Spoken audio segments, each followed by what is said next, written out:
ફરિયાદ પક્ષના કેસની ટૂંકમાં હકીકત એવી છે કે ફરિયાદી જવાનપુરા ઈડર મુકામે રહે છે અને પશુપાલનનો વ્યવસાય કરે છે.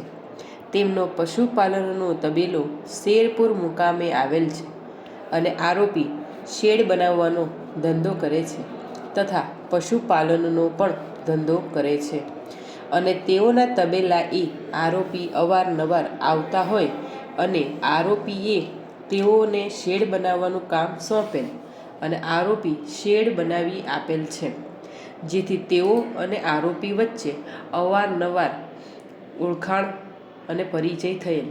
ત્યારબાદ આરોપીએ તેઓને મળેલા અને કહેલ કે મારે 6 ગાયો લાવવી છે, જેથી મને ₹2,50,000ની જરૂરિયાત છે.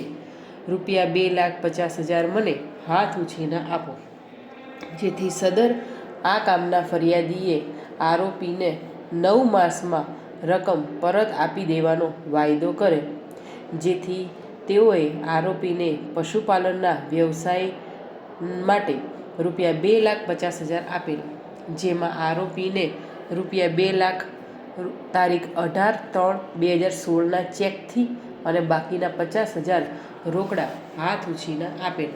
ત્યારબાદ તેઓએ આરોપીને આપેલ રકમનો સમય પૂરો થતાં ઉઘરાણી કરતા આરોપીએ તેઓને રકમ ચૂકવી આપવા માટે આઈસીઆઈસી બેંક ઈડર શાખાનો ચેક નંબર 022867 નો તારીખ 11/7/2017 નો તેઓના નામનો ₹2,50,000 નો ચેકમાં આરોપીએ તેઓની રૂબરૂ સહી કરીને આપેલ અને જણાવેલ કે બેંકમાં રજૂ કરતા ચેકની રકમ મળી જશે, જેથી તેઓએ ચેક સ્વીકારેલો.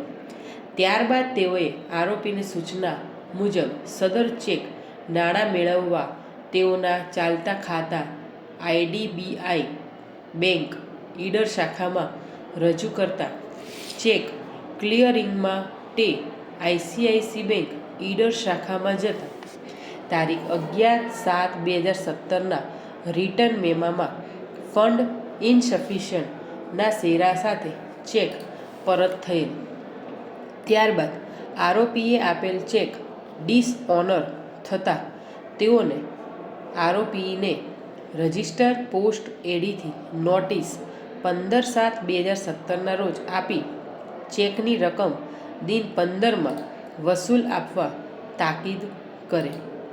જે નોટિસ તારીખ 17/7/2017ના રોજ આરોપીને મળી ગયેલ હોવા છતાં આરોપીએ ચેકની કોઈ રકમ વસૂલ આપેલ નથી કે કોઈ નોટિસનો જવાબ આપેલ નથી, જેથી આરોપીએ ધી નેગોશિયેબલ ઇન્સ્ટ્રુમેન્ટ એક્ટની કલમ 138 મુજબનો શિક્ષાને પાત્ર ગુનો કરેલ હોય હાલની ફરિયાદીએ આરોપી વિરુદ્ધ દાખલ કરેલ છે.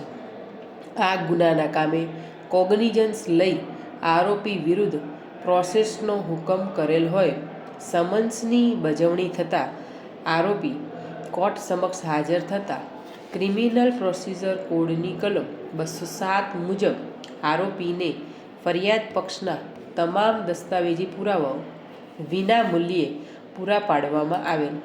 ત્યારબાદ આરોપીનું નિવેદન આંક 23થી લેવામાં આવતા આરોપીએ તેમની સામેના ગુનાનો સ્પષ્ટપણે ઇનકાર કરતા ન્યાયિક ઇન્સાફી કાર્યવાહી આગળ ચલાવવામાં આવેલ છે.